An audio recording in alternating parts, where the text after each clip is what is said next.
Well, that wasn't supposed to happen to her.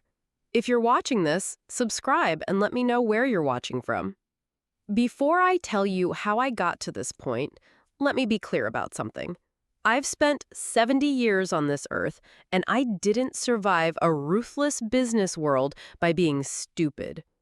When someone tries to poison you at your own retirement party, you notice, especially when that someone has been eyeing your bank account like a starving woman stares at a feast. 2 hours earlier, my kitchen had been full of laughter and celebration.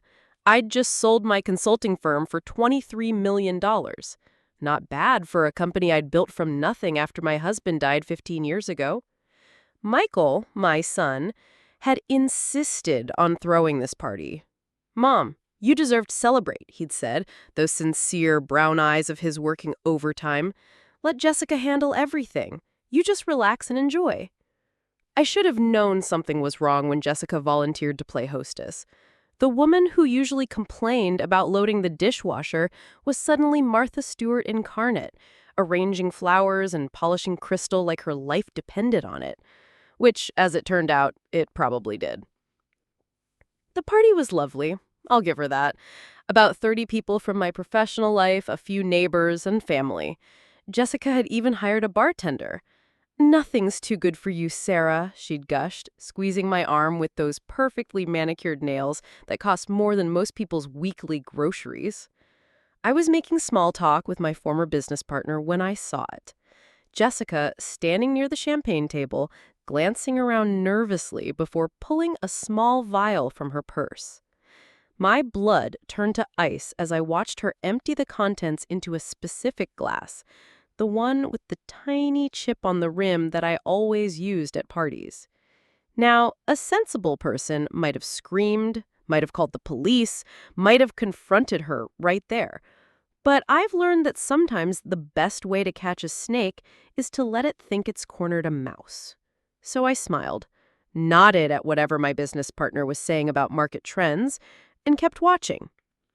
Jessica picked up my doctored champagne and began walking toward me, her face a mask of daughterly concern. "Sarah, you look tired," she said, offering me the glass. "Here, have some champagne. You've earned it." I took the glass, thanked her warmly, and waited. About 10 minutes later, when she was distracted showing off her new tennis bracelet to the neighbors, I quietly switched glasses with her mother, Helen, who was standing nearby, looking rather lost without a drink. Helen had always been a bit scattered, poor thing. She grabbed the nearest glass without thinking, the one I'd just placed next to her purse. Within 5 minutes, she was complimenting the champagne's interesting flavor and asking if I'd ordered it from somewhere special. The rest, as they say, happened rather quickly. I knelt beside Helen while Jessica screamed for someone to call 911, her performance of shocked devastation almost convincing. Almost. The problem with being a murderer is that genuine panic and fake panic look very different when you know what to watch for. "What happened?" my son demanded, pushing through the small crowd that had gathered. His face was pale, but I caught something else in his expression. A quick glance toward Jessica that lasted just a fraction too long. "I don't know," Jessica sobbed, clutching my arm. "She just collapsed. One minute she was fine, the next—" She gestured helplessly at her mother, who was now unconscious but still breathing. Thank God. The paramedics arrived within minutes. As they worked on Helen, loading her onto a stretcher, I found myself studying my son's face. 32 years of motherhood had taught me to read his moods like weather patterns. Right now, he looked like a man watching his carefully laid plans crumble in real time. "Which hospital?" I asked the lead paramedic. "St. Mary's. Are you family?" "Close friend," I said, glancing meaningfully at Jessica, who was too busy hyperventilating to notice. "I'll follow in my car."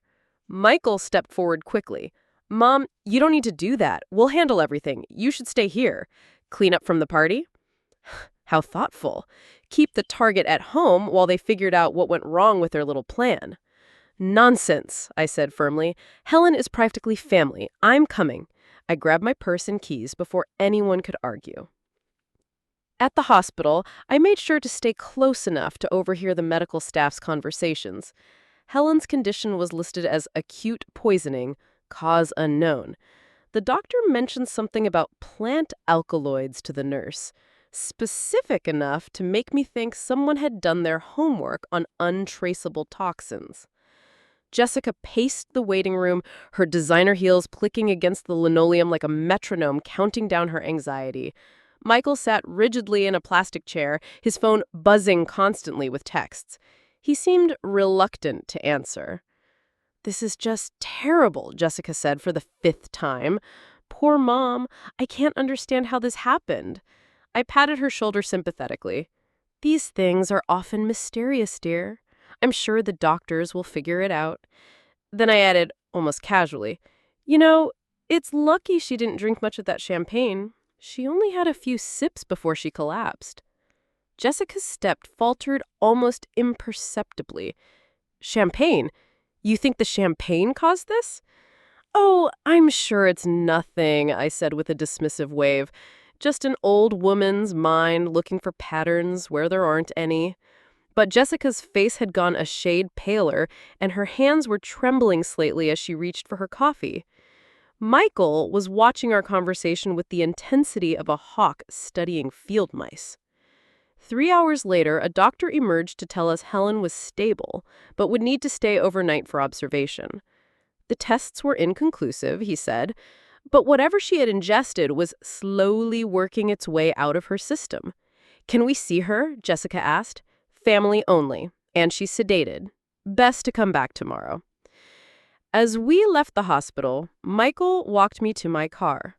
"Mom, maybe you should stay with us tonight."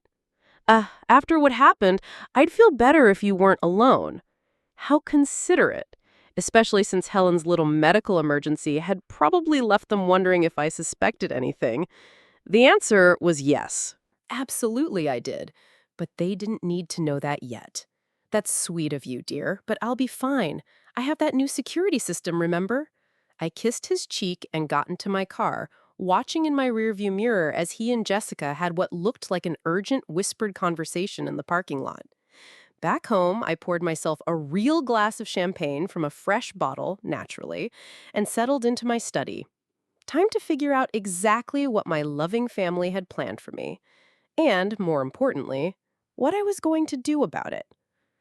I spent the night doing something I'd become quite good at in 45 years of business: research. Not the kind you do with computers and databases, the kind you do with a clear memory and a suspicious mind. Helen's poisoning wasn't random, and it certainly wasn't an accident. Someone had planned to kill me at my own party, probably hoping to make it look like a heart attack or stroke. At 70, those things happen. No one questions a successful woman's heart giving out from the stress of selling her life's work. But why? That was the $23 million question, wasn't it? I made coffee at 5 in the morning and sat at my kitchen table with a legal pad, writing down everything I knew about Michael and Jessica's financial situation. It wasn't pretty. Michael's architectural firm had been struggling since the recession, and Jessica's boutique jewelry business was more hobby than profit center. They lived well, too well for their actual income. Their mortgage on that ridiculous house in Westfield was 3 times what they could reasonably afford. The BMW and Mercedes in their driveway weren't paid for. Jessica's shopping habits alone could fund a small country's education budget. I'd help them, of course. What mother wouldn't? A few thousand here and there when Michael mentioned they were tight some months. The down payment on the house when Jessica cried about wanting to start a family in the right neighborhood. Private school tuition for Emma when they insisted public schools weren't good enough. Looking at my checkbook records, I'd given them nearly $200,000 over the past 5 years. Gifts. I'd called them investments in their happiness. Never loans. That would have been tacky. But now I was wondering if they'd seen those gifts differently. Less like motherly generosity, and more like advanced payments on an inheritance they couldn't wait to collect. The phone rang at 7:30. Jessica, calling to check on me. Sarah, I couldn't sleep all night thinking about you, she said, her voice heavy with concern. After what happened to Mom, I just worry that maybe there was something wrong with the food or drinks. You didn't feel sick at all, did you? How thoughtful of her to check whether her poison had found its intended target. Not at all, dear. I feel fine. Have you heard anything more about Helen? The doctors say she should be able to go home today. They think maybe she ate something that disagreed with her before the party. You know how she is with her medications. She probably took something on an empty stomach. Helen Peterson was many things, but careless with medication wasn't one of them. The woman organized her pills like a military operation, complete with labeled containers and smartphone reminders. That's such a relief, I said. I was worried it might have been something at the party. That would have been terrible. Oh, no, definitely not, Jessica said quickly. The doctors were very clear it wasn't food poisoning. Just one of those things. Interesting how quickly she wanted to shut down any investigation into what happened at my house. Almost as if she was worried someone might test the remaining champagne. After hanging up, I walked to my kitchen and looked at the bottle Jessica had opened for the party. Still 3/4 full, sitting innocently on my counter. I wondered what would happen if I had it tested at a lab. Not that I needed proof for myself. I knew what I had seen. But evidence might be useful later. My doorbell rang at 9 o'clock. Michael stood on my front porch holding a box of pastries from my favorite bakery, looking every inch the concerned son. Thought you might want some breakfast, he said, kissing my cheek. You probably didn't eat much yesterday after everything that happened. I let him in and made fresh coffee while he arranged the pastries on the plate. Watching him move around my kitchen, opening cupboards he'd known since childhood, reaching for sugar without asking where it was kept, I felt a strange sadness. This was still my little boy, the one who used to bring me dandelions and proudly display his elementary school artwork on my refrigerator. When had that boy turned into a man who stood by while his wife tried to murder his mother? How are you holding up, Mom? He asked, settling across from me at the breakfast table. Oh, you know me. Takes more than a little excitement to rattle these old bones. He smiled, but it didn't reach his eyes. That's what I was afraid of. An odd thing to say. I sipped my coffee and waited. The thing is, Michael continued, picking at a Danish, Jessica and I have been talking about your situation. My situation? You're 70 years old, Mom, living alone in this big house. All that money from the sale? He gestured vaguely. It just seems like a lot for one person to manage. There it was, the setup for whatever they had planned next. I appreciate your concern, dear, I said, keeping my voice light, but I've been managing quite well so far. Michael leaned forward, his expression earnest. Have you, though? I mean, yesterday's accident with Helen, what if that had been you? What if you'd collapsed and no one found you for hours? The audacity was breathtaking. He was using their failed murder attempt as an argument for why I needed their protection. Michael, Helen collapsed at a party with 30 witnesses and paramedics arrived in minutes.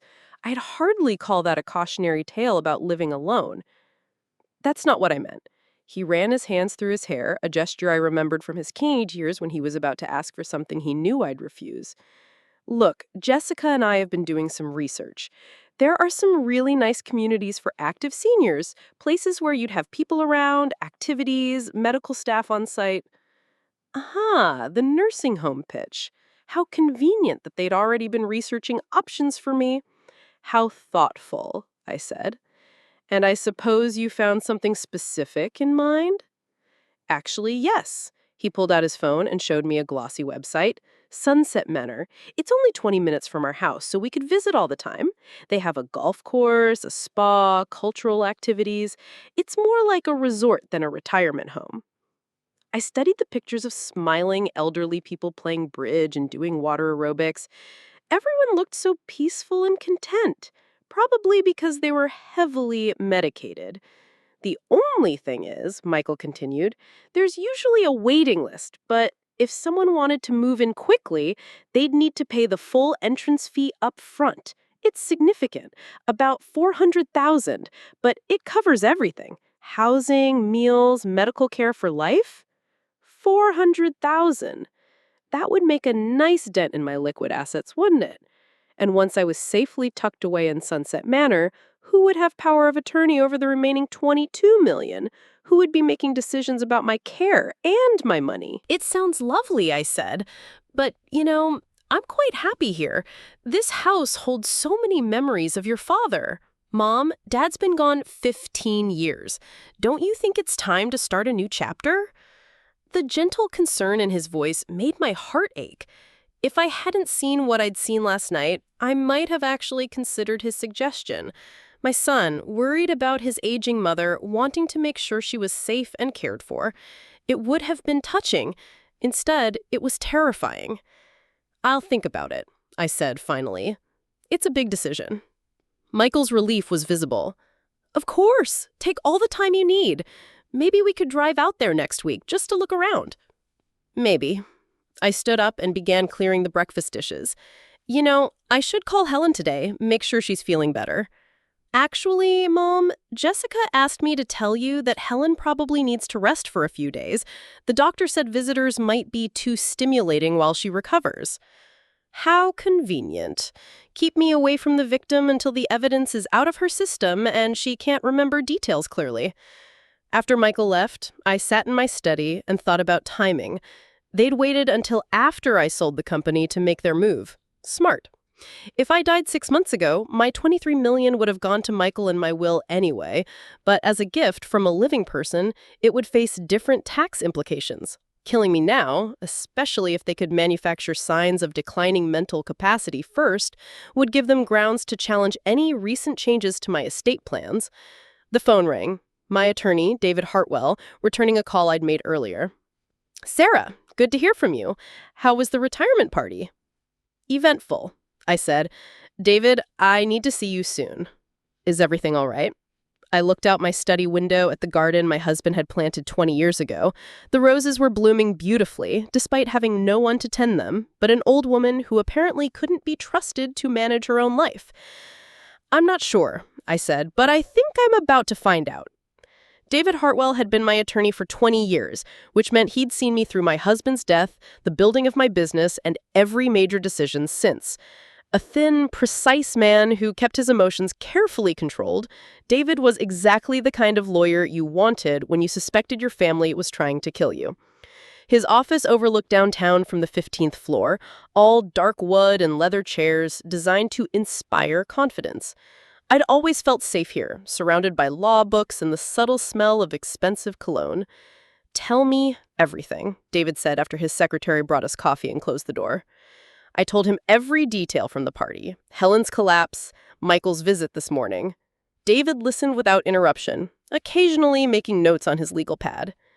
You're certain about what you saw? He asked when I finished. As certain as I am that I'm sitting in this chair. David leaned back, tapping his pen against his lips. The problem is proving intent. Jessica could claim she was adding something harmless to the champagne, a supplement, a flavoring, something personal. Without testing the remaining champagne, we have no evidence of attempted murder. Then let's test it. If we find poison, we have proof she attempted to kill someone. But we still can't prove she intended to kill you specifically. She could claim she was targeting her own mother for insurance money, or that it was meant for someone else entirely. I hadn't considered that angle. So, even with proof of poisoning, they could escape a murder charge? Attempted murder, yes. But, Sarah, there's something else we need to discuss. David's expression grew serious. If they're willing to kill you for your money, they might try other approaches first. Legal challenges to your competency, for instance. On what grounds? Your age? Living alone? The stress of selling your business? If they can establish a pattern of declining judgment or mental capacity, they could petition for guardianship. Once they control your person, they control your assets. The nursing home suggestion suddenly made more sense. Get me isolated, surrounded by medical professionals who might be willing to document signs of confusion or dementia, especially if those professionals were being paid well for their observations. What do I need to do? David opened a file drawer and pulled out a thick folder. First, we document your current mental state. I'll arrange for you to be evaluated by a geriatric psychiatrist, someone who specializes in competency assessments for elderly clients. Get that on record immediately. And then? Then we get creative with your estate planning. David's smile was sharp. If Michael and Jessica want to play games with your money, let's make sure they're playing by your rules. We spent the next 2 hours going over options, trust structures that would make it difficult for anyone to challenge my decisions, medical directives that specified exactly who could and couldn't make healthcare decisions on my behalf, financial arrangements that would trigger automatic audits if anyone attempted to access my accounts without proper authorization. "There's one more thing," David said as I prepared to leave. "Given what you've told me about last night, I think you should consider your personal safety. If they tried once, they'll try again. Probably more carefully next time." I thought about Michael's suggestion that I stay with them last night. How convenient that would have been. A grieving widow, distraught over a friend's sudden illness, perhaps taking a sedative to help her sleep. So easy for an old woman to accidentally take too many pills. What do you recommend? Security cameras for starters, motion sensors, a panic button system. I can recommend a company that specializes in protection for high net worth individuals. High net worth individuals. That's what I was now, apparently. Rich enough to kill for. Driving home, I found myself studying every car in my rearview mirror, wondering if I was being followed. Paranoia, probably, but as my husband used to say, you're not paranoid if they're really after you. My phone rang as I pulled into my garage. "Jessica," her voice bright with artificial cheer. "Sarah, I wanted to let you know Mom's home from the hospital. She's feeling much better, though she doesn't remember much about last night. The doctor said that's normal with this kind of incident." How perfectly convenient. "I'm so glad she's all right. I'd love to visit her tomorrow." "Oh, she's really not up for visitors yet. Maybe in a few days. I'll let you know." "Of course, dear. Just tell her I'm thinking of her." After hanging up, I sat in my car for a long moment, looking at the house I'd called home for 30 years. My husband and I had bought it when Michael was 10, full of dreams about family dinners and holiday gatherings. The mortgage was a stretch then, but we were young and optimistic, certain that everything would work out. Now, it felt like a fortress under siege. But I'd been in business long enough to know that sometimes the best defense is a good offense. Time to show my family what a 70-year-old woman was really capable of. The security company arrived at 8 the next morning. 3 technicians in unmarked vans who spent the day installing cameras, motion detectors, and a panic button system that could summon police in under 3 minutes. I told the neighbors I'd been having problems with package theft, a believable enough story in any suburban neighborhood. By afternoon, my house was better protected than most jewelry stores. But the real security came from the envelope David's messenger delivered at 2. My updated will, trust documents, and medical directives, all properly witnessed and notarized. If Michael and Jessica wanted my money, they'd have to wait for it. And they'd get a lot less than they expected. The new will cut Michael's inheritance from everything to a modest trust fund that would pay him $50,000 a year for life. Enough to live comfortably, but not enough to fund their current lifestyle. The bulk of my estate would go to cancer research, with smaller amounts to several charities I'd supported over the years. As for Jessica, she got nothing, not a penny. I'd never liked the woman, but I'd tolerated her for Michael's sake. Attempted murder, however, was where I drew the line. I was reading through the documents one final time when my doorbell rang. Through the security monitor, I could see Michael and Jessica standing on my front porch, both looking somewhat grim. "Mom, we need to talk," Michael said when I opened the door. "Of course, dear. Come in." They settled in my living room, Jessica perched on the edge of the sofa like she might need to run at any moment. Michael looked around the room, his gaze lingering on the new security camera in the corner. New camera? He asked. Package theft? I said smoothly. He can't be too careful these days. Jessica cleared her throat. Sarah, we've been thinking about what happened the other night with Mom's accident. Yes. Well, it's just that we feel terrible about having the party here. If something we brought caused her to get sick, she trailed off, dabbing at her eyes with a tissue. I watched this performance with professional appreciation. Jessica had clearly been practicing. I'm sure it wasn't anything you brought, dear. But what if it was? Michael leaned forward. What if there was something wrong with the champagne or the food or...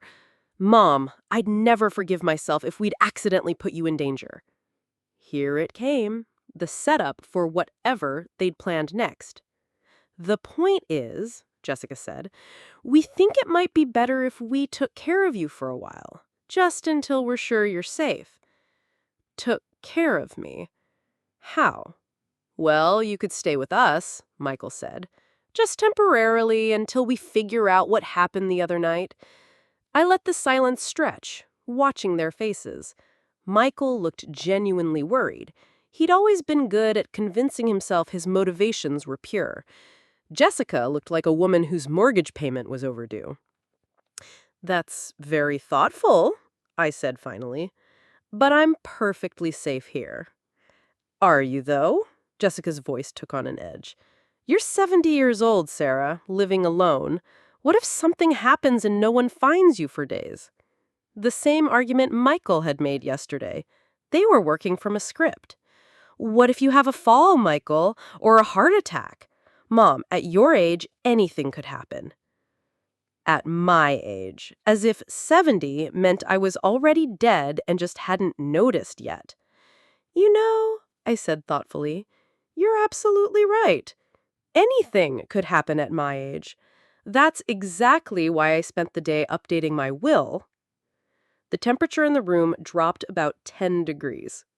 Your will? Jessica's voice was carefully neutral. Oh, yes.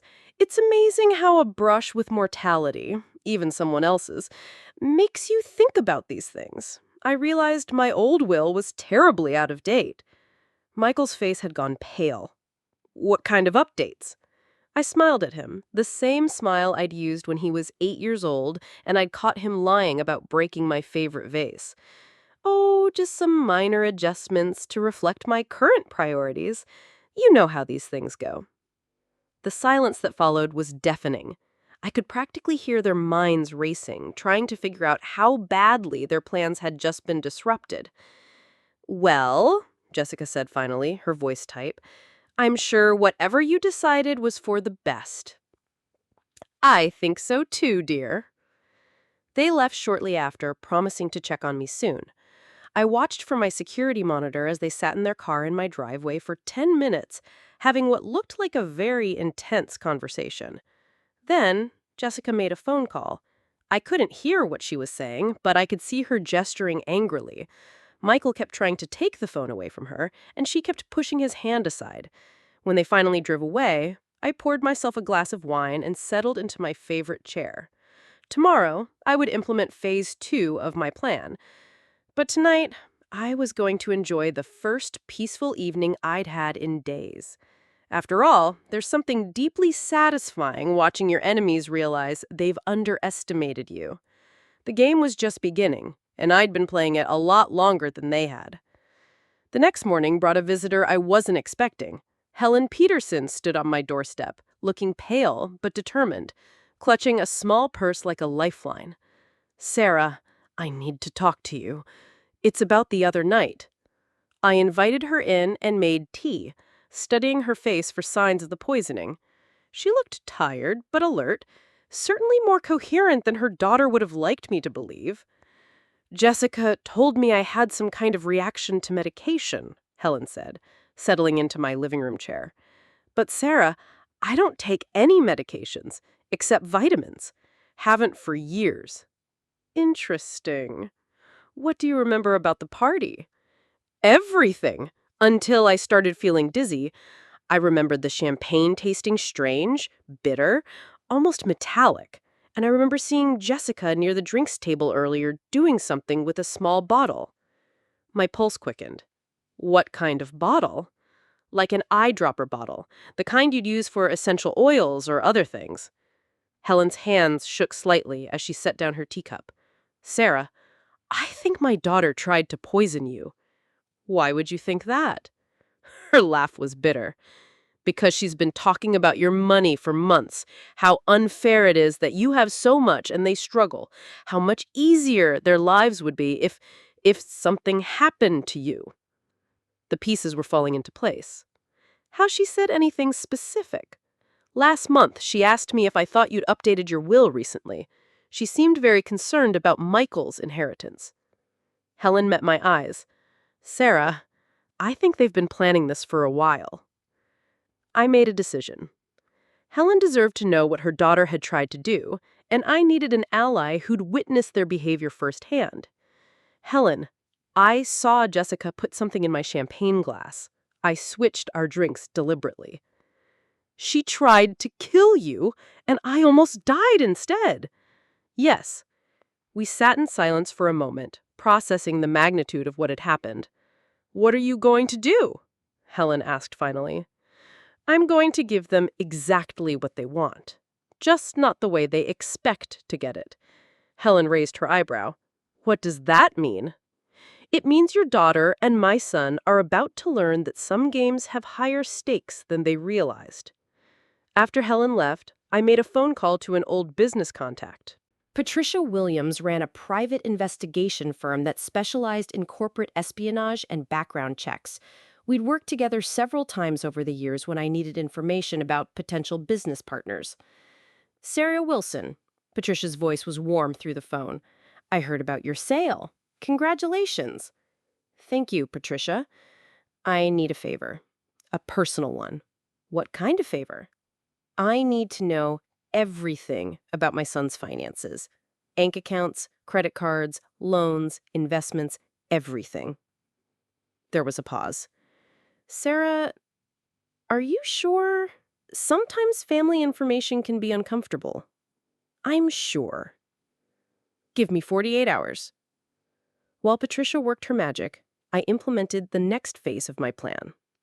I called Michael and asked him to meet me for lunch at our old restaurant, the place we'd celebrated his graduation from architecture school, his wedding, Emma's birth. He arrived looking nervous, constantly checking his phone. How are you feeling, Mom? You sounded upset when you called. I've been thinking about what you and Jessica said, about my safety, about planning for the future. His face brightened. And I think you're right. I think it's time to make some changes. Michael leaned forward eagerly. What kind of changes? Well, I've been looking into Sunset Manor, the place you mentioned. I called them this morning. That's wonderful, Mom. I think you'll really like it there. They do have an opening, but it needs to be filled quickly. Someone else is interested in the same unit. How quickly? Next week. I'd need to pay the entrance fee by Friday to secure it. Michael's excitement was palpable. That's not a problem, is it? You have the money from the sale. Of course I do. It's just... well, it's a big step. I thought maybe you and Jessica could help me with the paperwork. Make sure I'm making the right decision. Absolutely. We'd be happy to help. I smiled at my son, memorizing his face.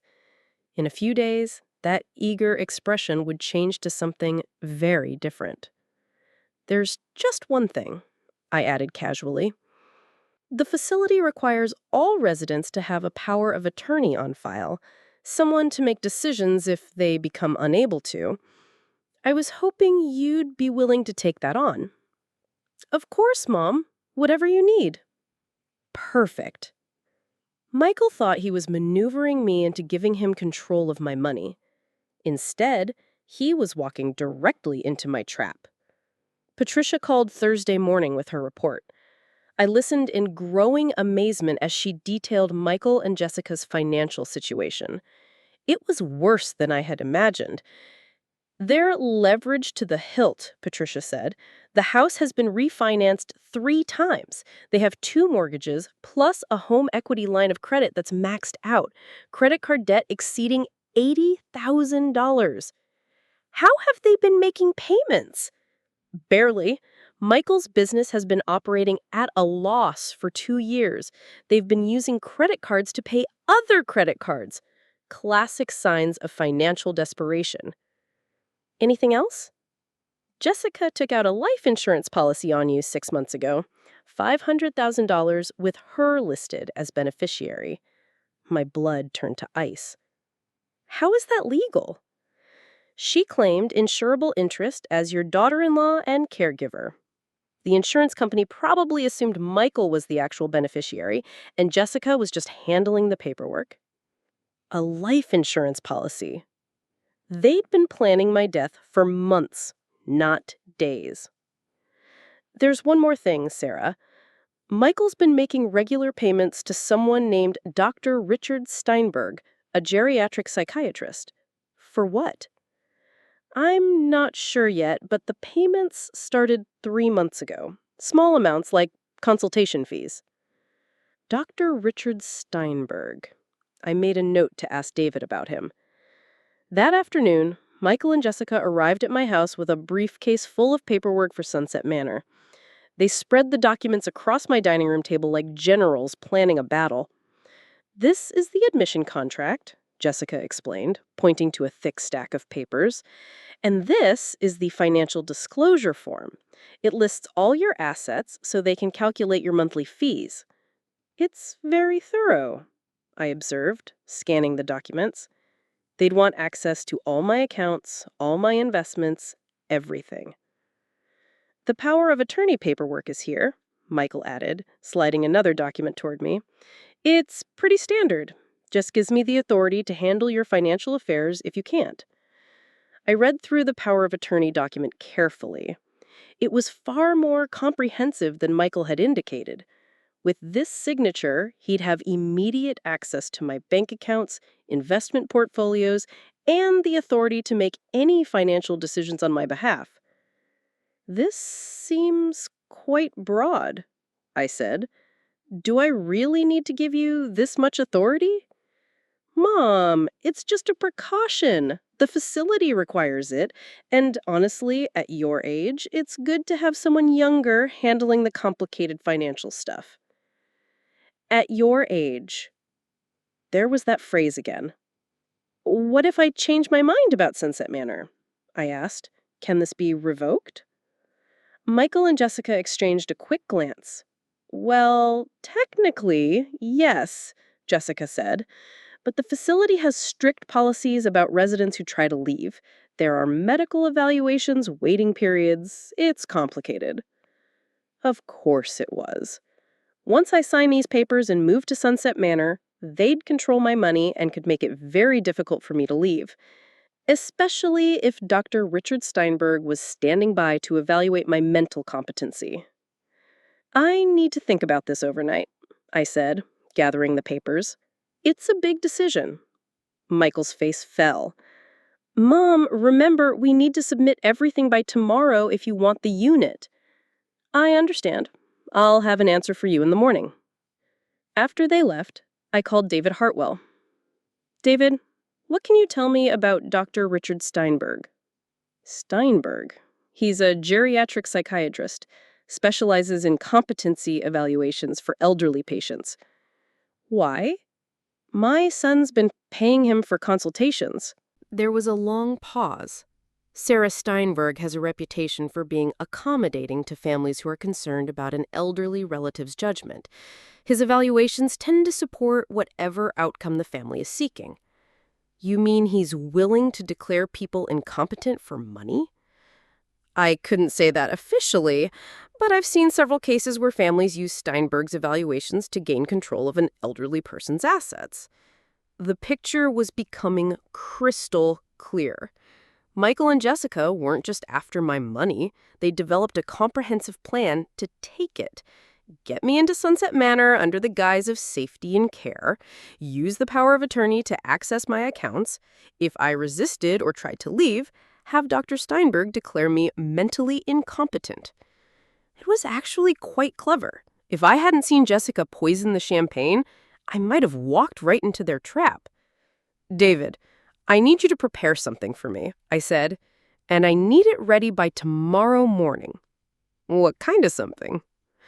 The kind that's going to teach my family a lesson they'll never forget. That evening, I sat in my study going over the plan one more time. Everything had to be perfect. Tomorrow, Michael and Jessica would get exactly what they deserved. But first, I had one more phone call to make. Friday morning arrived gray and drizzling, the kind of weather that made everything seem ominous. Perfect for what I had planned. Michael and Jessica arrived at 9 sharp, both dressed like they were attending a business meeting, which in a way they were. "Have you decided, Mom?" Michael asked, settling into my living room with barely contained excitement. "I have." I pulled out the Sunset Manor paperwork, now signed and notarized. "I think you're right. It's time for me to start this new chapter." Jessica's relief was visible. "Oh, Sarah, I'm so glad. Oh, you are going to love it there." "I'm sure I will." "And Michael, I've signed the power of attorney papers as well." Michael's hands actually trembled as he took the documents. "This is the right decision, Mom. You won't regret it." I smiled at him. "I'm sure I won't." We spent the next hour going over the financial paperwork. Jessica had a laptop open, furiously typing as I provided account numbers and access codes. Every few minutes, she'd share a meaningful look with Michael, like children who couldn't believe Christmas had come early. "There's just one more thing," I said when we'd finished. "I need to sign some additional paperwork with my attorney before the transfer is official. Something about tax implications for large financial transactions." "Of course," Michael said. "Do you want us to drive you to his office?" "Actually, he's coming here. David should arrive any moment." As if on cue, the doorbell rang. But it wasn't David Hartwell standing on my porch. It was Detective Lisa Morrison from the local police department, along with a colleague I didn't recognize. "Mrs. Wilson, I'm Detective Morrison. We need to speak with you about an incident that occurred at your home earlier this week." Michael stood up quickly. "What kind of incident?" "A suspected poisoning," Detective Morrison said, her gaze moving between Michael and Jessica. "We understand there was a medical emergency here during a party." Jessica's face had gone very pale. "That was my mother. She had a reaction to her medication. The doctor said it wasn't serious." "Actually, Mrs. Wilson, that's not what the hospital reported." Detective Morrison pulled out a notebook. "The toxicology results show your mother ingested a concentrated amount of oleander extract. That's not a medication. It's a deadly poison." The silence in my living room was deafening. "We also had the remaining champagne from that evening tested," the detective continued. "The bottle that was opened for the party contained the same oleander extract. Someone deliberately poisoned that champagne." Michael was staring at Jessica with an expression of dawning horror. "Jess, what did you do?" "I didn't do anything!" Jessica's voice was shrill with panic. "This is crazy! Why would I poison my own mother?" "That's what we're trying to figure out," Detective Morrison said, "especially since the champagne glass with the highest concentration of poison was originally intended for Mrs. Wilson here." Jessica looked like she might faint. Michael sank back into his chair, his face ashen. "There's something else," I said quietly. "Detectives, show them the insurance policy." Detective Morrison nodded and pulled out another document. "Mrs. Hartwell, we discovered you took out a $500,000 life insurance policy on Mrs. Wilson 6 months ago. That gives you a clear financial motive for murder." "This is insane," Jessica whispered. "Sarah, tell them this is insane." I looked at my daughter-in-law, this woman who'd pretended to care about me while planning my death. "I saw you put the poison in my champagne glass. Jessica, I switched our drinks deliberately." Michael's head snapped up. "You knew? You knew she was trying to poison you?" "I've known for days. I also know about your financial situation, about Dr. Steinberg, about your plan to have me declared incompetent. I know about everything." The power of attorney papers slipped from Michael's numb fingers. "Mom, I didn't know about the poison. I swear to God, I didn't know she was going to try to kill you. But you knew about the rest of it, didn't you? The nursing home, the power of attorney, the plan to take my money? Michael's silence was answer enough. Detective Morrison stepped forward. Jessica Hartwell, you're under arrest for attempted murder. As they handcuffed Jessica, she turned to me with eyes full of rage. You think you're so clever, don't you? You have no idea what you've done. Actually, I said, I know exactly what I have done. After the police left with Jessica, Michael sat in my living room like a man in shock. He stared at the power of attorney papers scattered on the floor, occasionally running his hands through his hair. She said it was just about getting you somewhere safe. She said you were becoming forgetful, making poor decisions. She convinced me you needed protection, and the money, that was about protection too. Michael's face crumbled. We're in so much debt, Mom. The business is failing, we're behind on everything. Jessica said if something happened to you naturally, we'd inherit enough to start over. But she never said anything about, she gestured helplessly, about murder. I thought we were just planning for the inevitable, getting things in place for when you know, when I died of natural causes.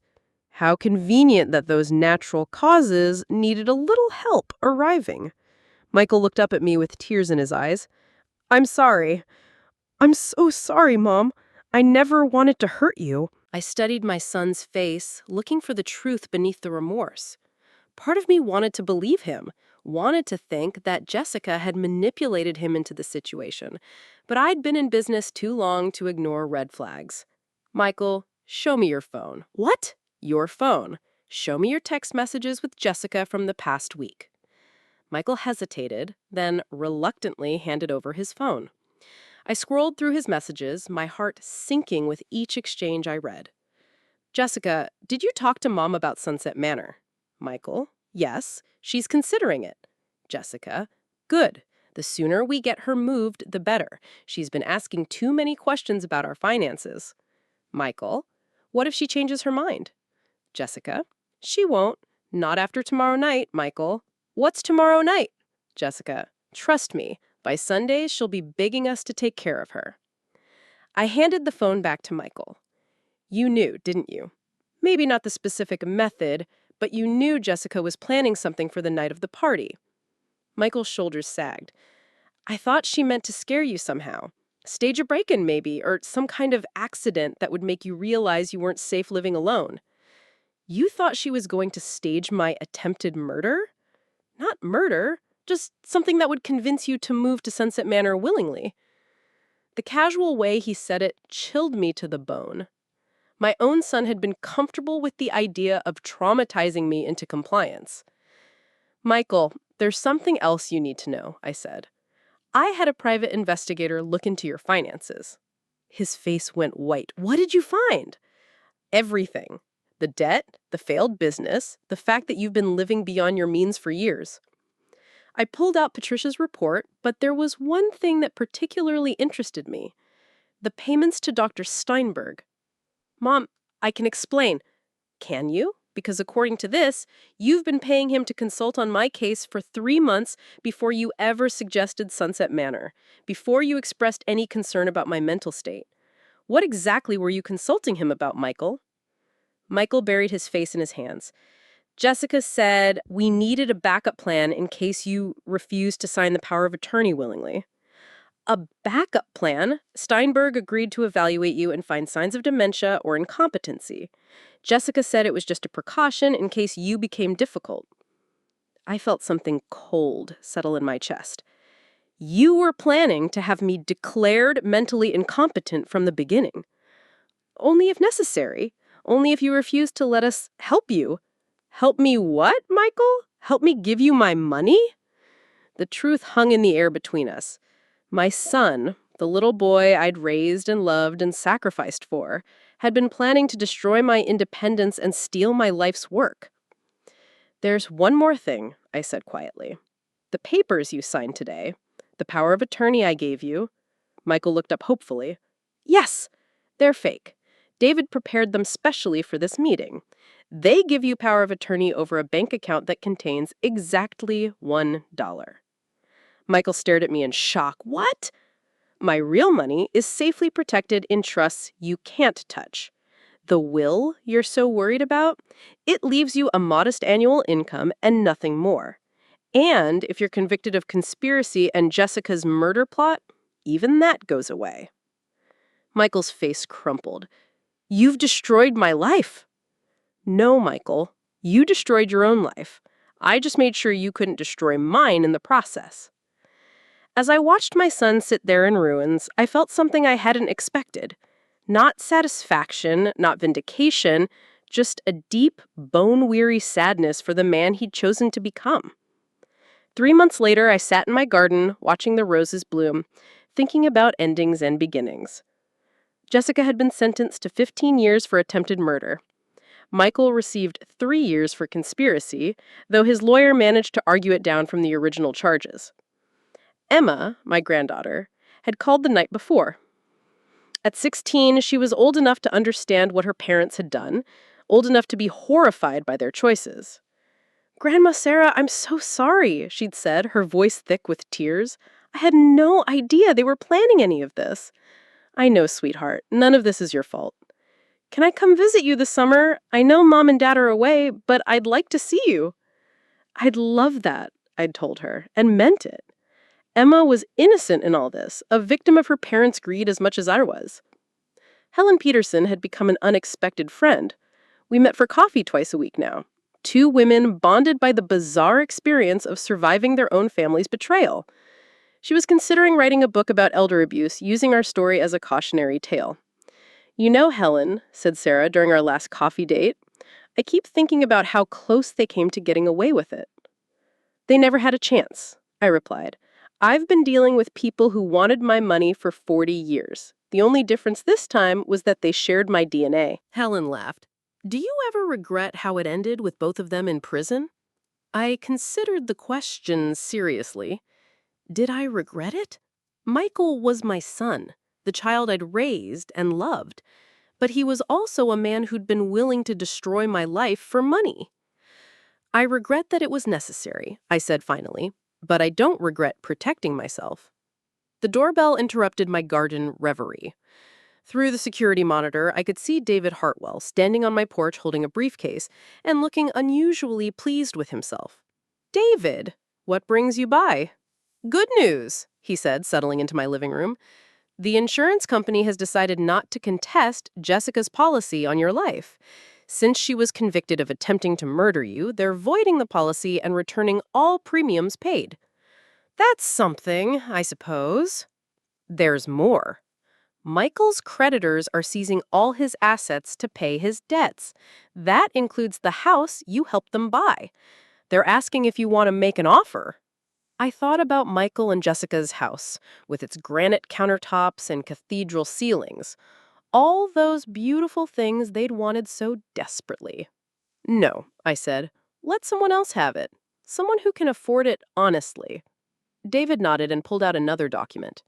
"The final item. Your trust restructuring is complete. Your money is now protected in perpetuity. No one can access it without your explicit written consent. And if anyone attempts to have you declared incompetent, the trust automatically transfers to charity." "Thank you, David, for everything." After David left, I poured myself a glass of wine and sat on my deck, watching the sunset paint the sky in shades of gold and pink. At 70, I'd learned that money brings out both the best and worst in people. Unfortunately, it had brought out the worst in my own family. But I'd also learned something else. I was stronger than I'd given myself credit for, smart enough to see through their plans, tough enough to stop them, and resilient enough to build a new life without them. My phone buzzed with a text from Emma. "Grandma, I got accepted to Northwestern pre-law, just like you suggested. Can't wait to tell you all about it when I visit." I smiled, typing back, "Congratulations, sweetheart. I'm so proud of you." Maybe that was the real victory. Not stopping Michael and Jessica's scheme, but ensuring that the next generation would have a chance to choose better. Emma would grow up knowing that money was a tool, not a goal. that family meant support and love, not exploitation and greed. The roses in my garden were blooming beautifully, tended now by a wonderful landscaping service I could easily afford.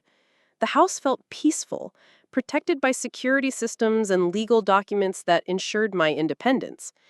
I'd started this story talking about a failed poisoning at my retirement party, but really, it was about something much more important: the difference between being old and being powerless. I might be 70, but I was far from powerless. And anyone who tried to test that theory would learn, as Michael and Jessica had, that underestimating a sharp old woman is a very expensive mistake. Sometimes the best revenge is simply living well and making sure the people who wronged you don't get to enjoy the fruits of their schemes. I'd done both, and I'd sleep just fine knowing it. After all, at my age, a good night's sleep is worth more than all the money in the world. The fact that I had both was just a bonus. Thanks for listening. Don't forget to subscribe and feel free to share your story in the comments. Your voice matters.